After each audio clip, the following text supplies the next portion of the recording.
Bonjour les enfants, donc je vous présente l'activité que j'attends de vous dans le cadre de la séquence sur la Révolution française.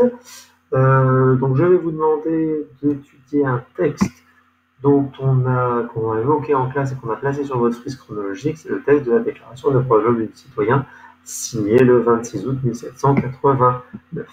Donc voici ce texte, cette fiche d'activité, donc c'est votre travail que vous avez à faire, vous pourrez la télécharger sur le livre numérique. Le texte, pour y accéder à partir de votre livre numérique, une fois que vous êtes sur votre livre numérique, la page 6, vous pouvez cliquer ici sur le texte de la Déclaration des droits de l'homme et du citoyen. Si vous voulez utiliser la version en ligne, vous la trouvez là. Bon, voilà, c'est exactement la même chose que ce que j'ai copié-collé dans le document, mais écrit en un peu plus grand.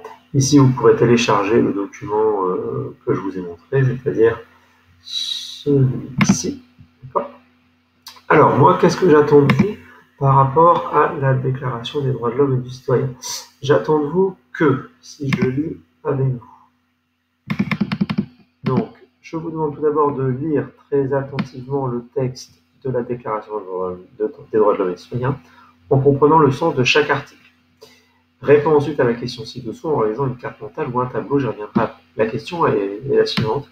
Quel changement apporte la Déclaration des droits de l'homme et du citoyen pour la société française pendant la Révolution française? Donc, je vous demande de trouver ce que ça peut bien changer, les différents articles de la Déclaration des droits de l'homme et du citoyen.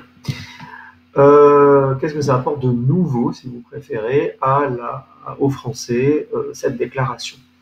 Donc, pour ce faire, je vous propose de classer ces différentes nouveautés, ces nouvelles choses qu'obtiennent les Français, en 4 catégories.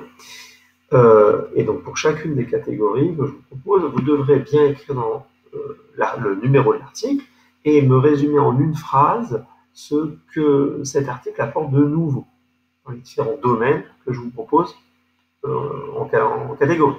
Donc, les 4 catégories, c'est les nouveaux droits qui sont apportés, les nouvelles libertés, l'égalité entre tous les citoyens et le rôle politique des citoyens. Alors, c'est pas parce que vous pouvez créer vous-même d'autres catégories si vous souhaitez parmi ces 4-là. Si vous avez trouvé une meilleure catégorie que celle que je vous propose, vous avez le droit d'en créer d'autres. Hein, l'important, en fait, c'est que vous me classiez tous les articles et que vous m'expliquiez en une phrase ce qu'apporte cet article. Alors, attention, les articles peuvent être utilisés plusieurs fois dans les catégories. Par contre, il ne faut pas oublier de tous les utiliser au moins une fois. Alors, comment vous pouvez faire ce travail? Donc, vous pouvez faire ce travail sous la forme d'un tableau. Il ne dérange pas, un tableau que vous faites sur un traitement de texte, ou alors vous le faites sur une feuille que vous me photographierez et que vous m'enverrez après, j'en parlerai après. Vous pouvez la faire sous forme d'une carte mentale avec le logiciel Kogel qu'on utilise en classe, en mettant au milieu de votre carte mentale, je ne sais pas moi, les changements apportés par la Déclaration des droits de l'homme et du citoyen, ou alors dans n'importe quel autre logiciel de carte mentale que vous pouvez trouver, il y en a plein gratuits sur Internet.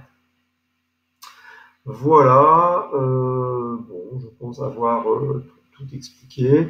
Donc oui, ce travail est évalué. Il faut me le rendre pour le jeudi 20, je vérifie la date, pour le jeudi 26, c'est ça. Il faut me le rendre pour le jeudi 26. Voilà, j'espère que vous m'aurez compris.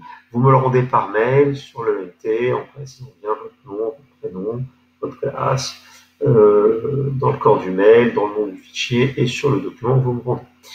Allez, voilà, je vous souhaite bon courage et puis à bientôt. Au revoir.